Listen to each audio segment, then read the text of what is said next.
Hello, folks. Welcome back to the Redeemed Marriage Podcast. Rusty and Heather Bryant back with you, and really excited to jump into another summer shorts question. Yes. And maybe this one will be short. Because last week we blew that one out of the water. The longest episode ever. Yep. But my prediction came true. It did. I said at the end of that particular episode that it would be the most downloaded episode ever. Mm-hmm. And at the end of 1 week, it wasn't even close. It was so far. So many downloads in 1 week. So if you don't know what we're talking about, which I think if you're listening to this, you probably listen. You probably words are hard sometimes. You probably listened to it because it felt like most of North America did listen to it. So, and even some of other countries. No, but in all seriousness, thank you so much for listening. Thank you for the comments. It was an episode that we did with our two boys. And so, we're really proud of them. And that a lot of that we were hearing for the first time as well. So it was a little emotional, but so powerful. So please go back and listen to that if you haven't already. Speaking of the boys, and we're back on video. We are. I did some work today trying to fix the audio, which last week it wasn't because of audio. That was a part of it. But the last few weeks, we couldn't fit either. We couldn't fit. There were too many of us in this little space that we call our podcast nook. And but our audio has been really messed up the last few weeks. But here's the thing. If you don't follow us on YouTube, I know we say this a lot. We say, hey, we want you to follow us because we're going to add some videos and stuff. But we're trying to figure out how. We have like over 100 questions. Maybe, I don't know how many it is. The last time I counted, it was over 100, so it's a lot of questions that have come in the last few weeks for our summer shorts questions. Again, if you have not done that, there's still a few weeks left that we're going to be answering questions. But the questions are so good, I've started thinking, how can we just, answer all of the questions? And so, anyway, I was talking to some video people that I associate with, and one of the suggestions was to do like a weekly YouTube where we just specifically answer a question, but we really make it really short because we're really good at that. We're really good at we're really good at summer shorts. Maybe there'll be spring shorts. How about that? But anyway, we do want to add some stuff. So when our crazy summer ends, we're trying to think through some ways that we can add, especially to our YouTube channel. Heather's getting all excited and interested in like Instagram and stuff. So if you don't follow Instagram, go there because Heather's going to leave her mark there. I don't know if excited is the word. It seems very overwhelming. I just want to pay somebody to help us. Oh, well, with all this money we have coming in. Now, let me encourage you to make some donations to the Redeemed Marriage. You go to theredeemedmarriage.com. I just feel like there's somebody out there that knows how to do this. No, I don't think there are. I don't think anybody. I don't think anybody knows how to do Instagram. And they're like, take your Instagram from 200 followers to 50,000 in 1 month. Mm-hmm. I just need them to tell me how to do it. Well, but here's the thing. We're not really we do want to reach the masses that way because we want them to help. But really, these people that we have a relationship with that communicate with us and we do marriage coaching with and they comment on things or ask us questions and we're able to, those are the people that's who matters. I agree. And the question would be, out of all of those people that we have a relationship with, how many of them found out about us through social media? All of them. Probably. Mm-hmm. So I just think it's important, but it's overwhelming. But I also don't want to be that person that's like, I'm almost 50. I'm too old for this. Like, I want to learn. Mm-hmm. It's just... Wait, you're almost 50? Shut up. You're already 50, so don't come at me. Hey. So I'm just saying that I feel like I need some guidance in that. Okay, the end. All right. Summer short. Okay, but I was going to say, speaking of our boys, I had to go redo my makeup because we're back on video because I've had a rather emotional day. Yeah. Tough day. We sent one off. We've been telling y'all. off. Well, we said it last week. We were like, hey, we had to do it because one's leaving. So all the way across the other side. Hey, if you're listening to this and you are in the Oregon area, send us a question. Let us know. Send us a question. We'll draw it. We will probably draw your name for the double date. That would be funny. I'm just kidding. No. It's going to be totally random. It is going to be random. We've already talked about it. We have the risk of, oh my gosh, somebody close to Oregon or somebody right here in Clinton. Yep, it's fine. But in all seriousness, if you are close to Oregon and you want to reach out to our kid, he would love it. Yes, reach out. So tell us, and we'll help make that connection for you. Yes. Okay, let's do the question. This week's question, I had to read it a few times. I was a little, like I wanted to make sure I understood it. But first of all, it's from Pennsylvania. Is that near Oregon? Oh my, y'all. I am really sorry. Here's the thing. I shouldn't say things Here's like the that. thing. We're really good at marriage and marriage coaching. I'm good at math. Not so good at geography. Okay, where is Pennsylvania? It's as far away, almost as far away as you could get from I knew Oregon. that. It's up there by New York. Mm-hmm. Okay, I knew that. Because don't we do counseling for somebody in Pennsylvania? Or no? It's up there. But we've actually gotten a lot of questions from Pennsylvania. Rewind. We may have already done it. I know we don't edit, but shoot, I wish I could edit that out because I actually do know where that is. I do. I just didn't think before I spoke. Hey, don't worry. I'll edit it out. Oh. Okay. If you're watching on YouTube, you see me winking because there's no chance I'm going back and editing that. Okay. Here's the question. I have a question. Our marriage seems to be constantly struggling. My wife is always hurt by things and constantly feels disconnected. I don't feel any of those things. So, of course, that creates a problem. Either I have a major blind spot or my wife has a problem. It seems to me that she self-inflicts a lot of these things. Everything seems fine to me, but it obviously isn't because she struggles. Why does she feel hurt and disconnected when I don't think there is a reason? Now, we cannot pretend to know why she's hurt. Right. Can we summarize that question? I think to summarize that question, it is this. My wife... No. Summarize it like this. My spouse thinks that something is wrong with our marriage, and I don't think that. Yep. I think everything's fine. So what do we do? And to be fair, there were some similar questions when you summarize it in that big of a question. I mean, like that broad of a spectrum. Then I think a lot of the questions that we read through actually can fall into that. And I will say that was part of our story before infidelity. It was, I would complain about things and, I'm not happy and this is frustrating and I don't feel fulfilled and there has to be more. And you would be like, I think everything's fine.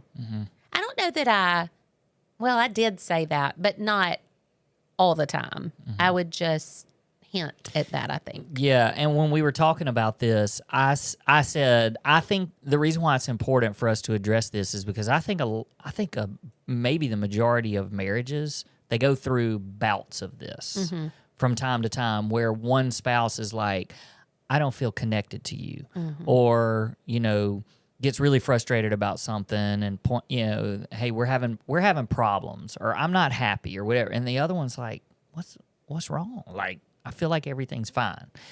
And so I feel like to answer this question, it really is probably hitting a lot of people. To go back to what you were saying, though, it's really hard for us to answer this because we don't know the situation. Sure. So it's not like we can, based on this question, we can look at it and go, well, she's not happy oh, because. man, yeah, it's her fault. I mean, she needs, or, man, you got to figure out what you're doing wrong so Yeah. you can fix the problem. It's not that easy because we just don't know the situation. So one thing is I would say, everybody's circumstances are different. For you guys, in your circumstance, it may be that you need some outside help, for one thing. Maybe you need counseling. Maybe you need some type of marriage coaching. I mean, this is the kind of stuff that we love, listening to people and what's going on, and then we're able to kind of help them and roadmap through. So this is definitely not a advertisement for our marriage coaching, but something like that might be helpful because it's an outside source that's taking a look at what's going on in your marriage and maybe is able to point out, hey, this is kind of the root of the problem. So that's one thing I would say. But then I would also say, let's go back to you, and then you can continue what the line you were going down. This was us in a lot of ways, because if you guys will remember parts of our story, the day we went to marriage counseling after Heather confessed to infidelity, the counselor said, "What has been the best year of your marriage?" We were so angry with each other, and we were so mad and hurt and devastated, all that kind of stuff. And he was trying to take us back to a good place. And so he said, "What was the best year of your marriage?" Well, we were on year number 15. And I said, well, I thought it was year number 15. And that was the truth. Now, looking back on it, I know all kinds of stuff. But at the time, that's how I felt. I was like, I thought everything was fine. And yet you were in the midst of, the betrayal. And so all of that goes and points back to this, that, there's sometimes it is really easy for one spouse to be like, I thought everything was okay. And the other one to be like, I'm not happy. I need more connection. All of those things. Well, one thing I do want to say is I do admire, well, first of all, I admire both of them. I admire that he is reaching out and saying, I want to help this and I don't know how. I also admire that she has used her voice to say, I'm unhappy and we need to do something about it. So, they both could be very just sitting back and letting things roll. But I do appreciate the fact that they've both, spoken up and been like, we need help with this. So the fact that she, he does use the words constantly, saying, that I'm not happy.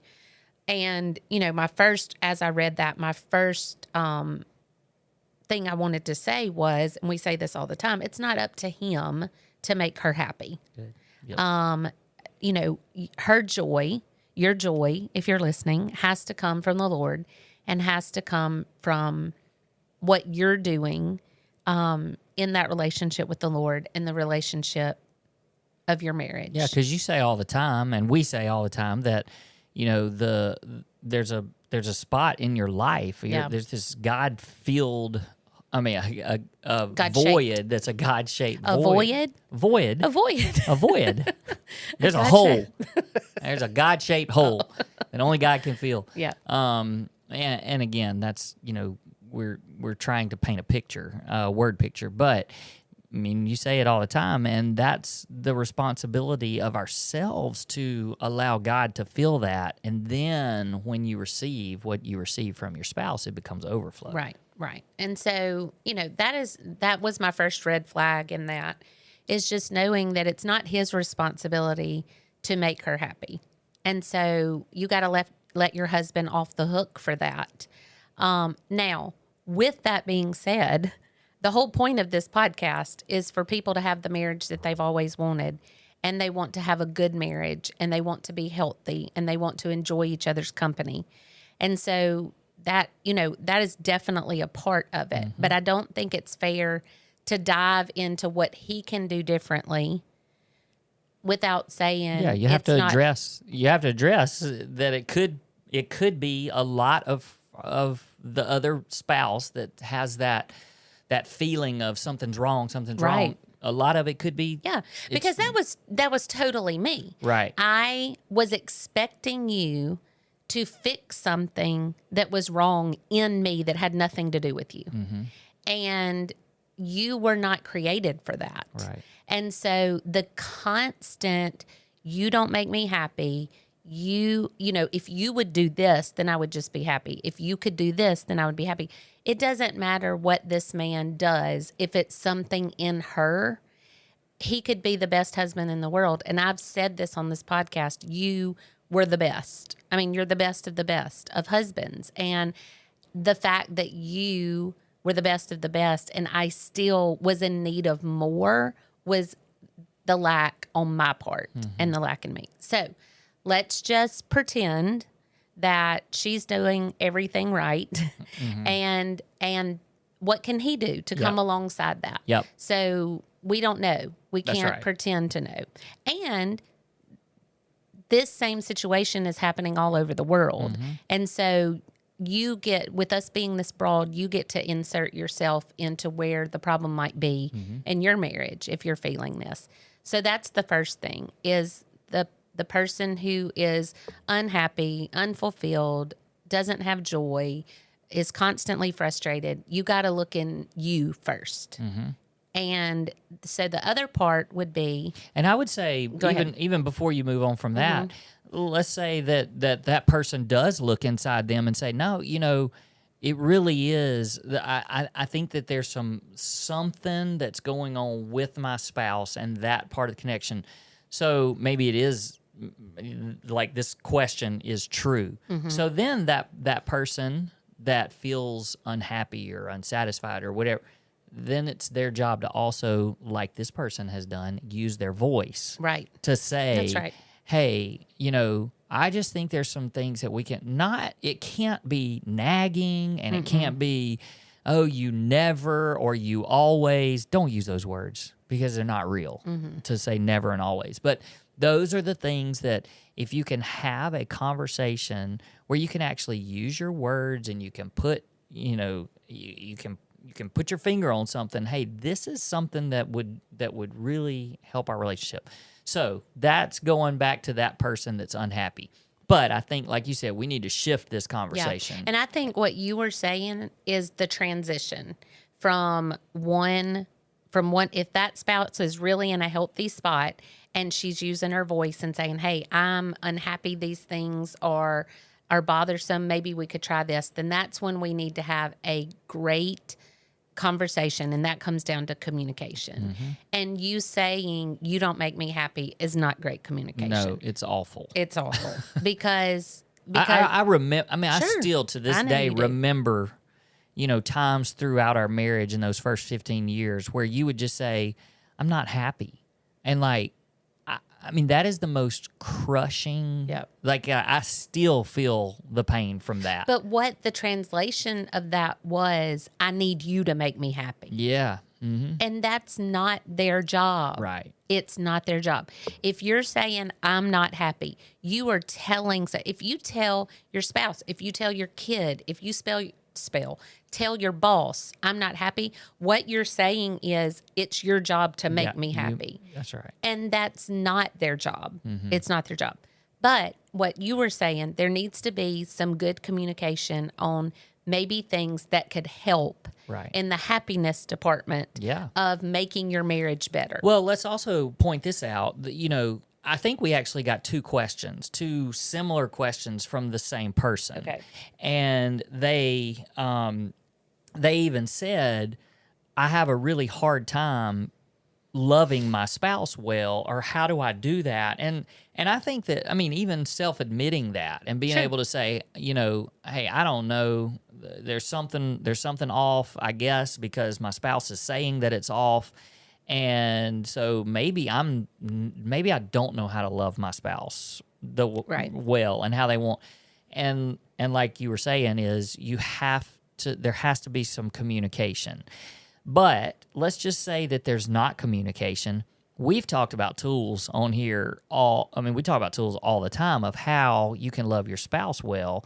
And of course, we've talked about the 5 love languages, and whether you're into all that or not doesn't matter. What it is you're finding out you are becoming an expert on your spouse. And when you're watching your spouse, you're paying attention to all of the things that they like, that they enjoy, the things that you do that make them happy, and you know what those things are, then you know how to love them well. The problem we fall into is that we try to love our spouse the way we want to be loved, and that's not what they need. And my guess is that this couple probably falls into that category, that the husband doesn't really know, because most men don't. Most men are pretty poor in this area. And so in the limited amount of emotional capacity that we believe we have a whole lot more than you think you do. You men, you have a whole lot more emotional capacity than you think you do. But for those that think that they're emotionally shallow and all that, they're giving just as much as they feel like they can give. And when they give that, they're doing what they want to be loved. And they don't understand, why does this not make you happy? It makes me happy. If you do that for me, I'm happy. And so you have to become an expert in your spouse. You have to find out, what is it that makes my spouse happy, and give her life or him life. And then those are the things that you do. Yep. And that's good. And not only that, but I also think that those things can change. Oh, yeah. And so it's very important to just communicate with your spouse about what makes them happy and what they need in that. I think that is one of the best points, because women, especially wives, you need to you need to constantly communicate with your spouse. And I'm not saying constantly just, here's my new list of the things that I need. It's not that. But Matt Chandler, one of our favorite pastors, he has said in his sermons, he said, I've been married to 5 or 6 different women during the course of my one marriage to my wife, because, yes. He said, I've been married to 5 or 6 different Laurens. Yeah, that's right. 5 or 6. And when that changes, it's mind-blowing for men, because you're like, well, wait a second. This was what you enjoyed, and this was what made you happy. But then all of a sudden a season changes and you're totally different, and we can't read your mind. But we can pay attention. And so, guys, and this is for this person that wrote in and asked this question, I would recommend, this is a very, very practical thing. I would recommend that on your phone, you take a note on your phone, like in the notes section, and your wife's name. For me, it's becoming a Heather Bryant expert. And I take notes. I do. Like when we're shopping. Oh my gosh, I hate to shop. But when I'm forced to shop and we walk by and you see something, you're like, oh, that's cute. Well, I make a note, because I shouldn't have to come around and ask, hey, what do you want? Would you like this? Those are the things that I'm just taking notes, because I'm becoming an expert. I know what your favorite candy is. I know what you like from the ice cream store, those kind of things. And then when when they change, my notes change. I'll make new notes, or I'll put new notes in there. So that's a very practical thing, that if you're like, I don't know how to love my spouse well, the first thing to do is pay attention. That's good. And I'm going to give as we close, I'm going to give a real life example of something that happened today. All right. So, as we mentioned at the beginning, today has been a really hard day for this mama, and I've had an emotional day. Dropping off Luke was harder than I thought it was going to be. It was just hard. And I have been full up to my eyeballs with emotion all day. We went to church this morning. I'm like, he's standing beside me worshiping. I'm like, oh, next week he won't be here. Just emotion. Fear, anxiety, sadness, all of the things. Well, one thing you have a tendency to do, and I know this about you, and this is how you are choosing to love me, is you try to make me feel better by telling funny things that are happening, or I bet Luke's going to do this, or he's going to get there and do this. And just encourage. Well, I was up to my eyeballs in emotion, and I just needed you to stop talking. I didn't need you to try to make me feel better. I just needed to sit in it a minute and just pray and cry out to the Lord and kind of give my up to my eyeballs emotions over to the Lord instead of letting them continue to pile up in me. So I knew you were trying to love me well. So there was no reason for me to be frustrated, but I was frustrated. I was frustrated at you. But then I was like, I don't know why I'm frustrated at him because he's trying to love me. So I just said to you, I need you to not talk. Like, I know that you're trying to help me, but this is the way you handle sadness, is you just kind of joke and, laugh and smile through it to get through it. And right now that's killing me. So I need you to just stop. And you handled it well. Well, you actually tried to make me laugh again by being zippity-doo-dah zipped over there. And we're being dramatic about it. And I was like, but you let me sit in it for a minute. And so I could have chosen to be unhappy with you and frustrated with you because of the way you were handling it. But when I really looked, I was like, he's trying to love me well. So instead of being frustrated with you, I just chose to say, hey, I love what you're trying to do, but it's not working. Like, I just need, and then I said what I needed. I said, I need you just to let me sit in it for a minute and be okay. So it's the example of, and the reason why I used that real life example from today is that I could have chosen to be unhappy and say, you're not making me happy. But instead, I know from years of walking through this that it's not your job to make me happy. And that if I really look, you're not trying to make me mad. You're trying to love me well. And so just speaking into that and using my voice and saying, hey, I don't need that right now. I just need to do this. Does that make sense? You're nodding, but my people on podcast can't see you nodding. I'm being silent. I need you to be quiet. This is a podcast, though. It's really hard to be quiet on a podcast. But then that shuts down my voice, so I just have to go to the bathroom and tell myself jokes, I guess. Why in the bathroom? I don't know, because I can look in a mirror and tell myself jokes. No, it was a great example. It really was. And I think that I didn't remember trying to make you laugh again. Maybe I did. Well, I wasn't trying to make you laugh. I just was really quiet. But actually, that was for our child because he was still in the car with us. So I was trying to be really like, okay, well, I just won't say anything. But you're right. You handled that well because you were like, this is not really what I need. But you didn't make me feel bad in the way that you did that. So, okay. So I hope that we were able to answer the question looking at it from a very, very broad perspective because we do not know what's going on in these people's lives or in their marriage. But for most marriages that have issues like this that come up, I hope we were able to kind of address both sides of it. And Pennsylvania, maybe you'll get a drawing. And we'll be as far away from Oregon as you can possibly get. West Coast to East Coast. That's right. It will be 3 time zones away if we do that. All right, guys, thanks so much for listening. Hey, if you've just started listening to us recently, go back and catch up. There's all kinds of great topics about marriage. So we would love for you to tune in, catch up on that, and let us hear from you. We love hearing from our listeners. All right, till next week. See you later. Peace.